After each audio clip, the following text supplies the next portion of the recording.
Welcome back. My name is Suzanne Hobbs, and I'm joined again by Nathan Whitaker, CEO of Stimulus Technologies, for the second part of our 8-part series on cybersecurity. Let me start right off by asking what the biggest threat is right now to small businesses. By far, the biggest concern that we have as security professionals is email security. Why is that? For several reasons. Email is still the biggest tool that hackers use to penetrate security. First and foremost, it targets an individual. Most businesses rely on emails for communication, both inside and outside their organization. The average owner, employee, or whomever starts their day by checking their emails. They might do it on their computer, phone, tablet, or their kid's iPad, or hotel computer when they're on vacation. Email is a go-to for everyone today. And why is that bad? We've emotionally built up trust for people we communicate with often. I think most people think that they can spot a spam message, an advertisement, a foreign prince wanting to send you money, or someone trying to sell you drugs online. But what if an email comes from a name that you know and looks like something that they would normally send? Would you open it? Generally, yes. It started with hackers sending messages from people that you might know with an attachment. That attachment might have been a spreadsheet or PDF that looked like something that you need.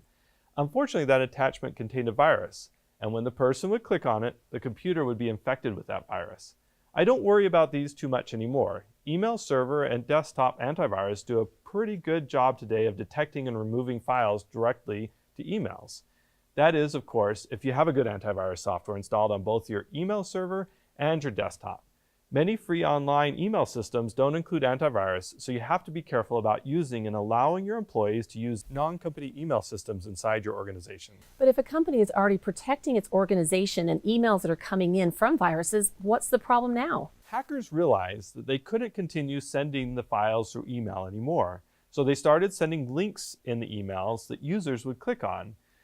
They have become pretty good at this. File sharing sites like Dropbox, Google Drive, Microsoft OneDrive are all common today. Companies use them to share large files all the time. You get an email from a colleague. It says their name right on the top of the email that says to download the document that you need from Dropbox. You're a savvy user and check to make sure the link really goes to Dropbox. So you click on it. Well, now you just downloaded a file that infected your computer. So even someone that knows what they're doing could be duped into downloading an infected file from a legitimate site. Well, maybe not a legitimate site. Most file sharing sites have antivirus systems scanning the files on their sites, so the hacker wouldn't have been able to store the file on the legitimate site. It might have been a link to a good site, but upon going there, it directed you to the hacker site where the files were stored. So how do you protect against this? Whenever you get an email from someone that has a file or download, ask yourself a simple question. Did I request this? Most of the time, you probably didn't. If you're unsure if you need a file, pick up the phone and call the person. Use an alternate method of communication to verify the file is legitimate. Don't just reply to the email. Most likely you'll be replying to the hacker, and they will let you know that you should open it. But how would the hackers know who we would trust? That's easy. We tell them. We don't intentionally go out to the bad guys and say, hey, send me some emails from my boss with viruses. I like all those. We put the information out there for legitimate reasons. On our websites, we list important people in the organization, the CEO, the CFO, managers, etc. We put our connections on LinkedIn for the public to see. It is easy to write a program that goes out to Facebook, LinkedIn, Twitter, etc. to see who we communicate with, or scrub the corporate website for people inside the company. They could go out to the dark web and buy or download lists of emails for a particular company they want to go target. It's all out there and not hard to get. You mentioned a few reasons why email is a problem, but what are some other reasons? We've been talking about finding and targeting individuals. In the security world, we call this social engineering. It is about getting someone to do something they normally wouldn't, but for what they think is a legitimate reason. Let me give you another example. Let's say you've been working for a company in the accounting department for a few months. You really want to do a good job for the company and move up. You need to work hard and impress your managers. One day, while your boss is out, you get an email from her asking you to do a favor because she's on vacation. Would you be likely to respond and try to be helpful? Sure, I think anyone would. Exactly. And you are a smart person. You check to make sure that the email is legitimate by looking at the name and email address. It matches perfectly. Even the signature looks correct. So you respond and say that you'd be happy to help. Your boss asks you to pay a vendor and gives you the account information.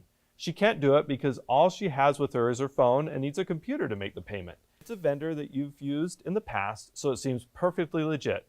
You make the transfer and don't think anything of it. That sounds perfectly normal. Unfortunately, it is too normal, and the person that you're communicating with isn't your boss. It's a hacker in another country, and you just transferred tens of thousands of dollars to them.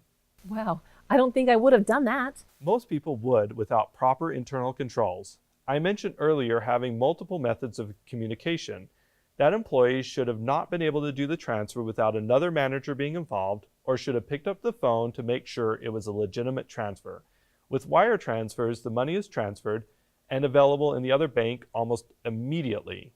You can work with the bank to set up controls that the bank has to call another authorized user on a particular phone number and get a passphrase before doing the transfer. Technology can't completely prevent this. You have to set up internal controls inside your company and train your employees to follow them. I'm sure most businesses don't know how to set up these proper controls, so who would they work with to set up these systems? Start with the professionals that you work with. Call your bank and see how they can help. Talk with your business insurance advisors. They will have recommendations on insurance policies to protect against these losses, but also an internal audit checklist of policies you need to have in place. Use that checklist as a guide of what you need to set up in your company. Finally, most legitimate IT professionals can be very helpful on setting up these policies and procedures. This has been so informative, and I'm sure anyone watching is going to be more cautious about email communication. So thank you so much for all this information.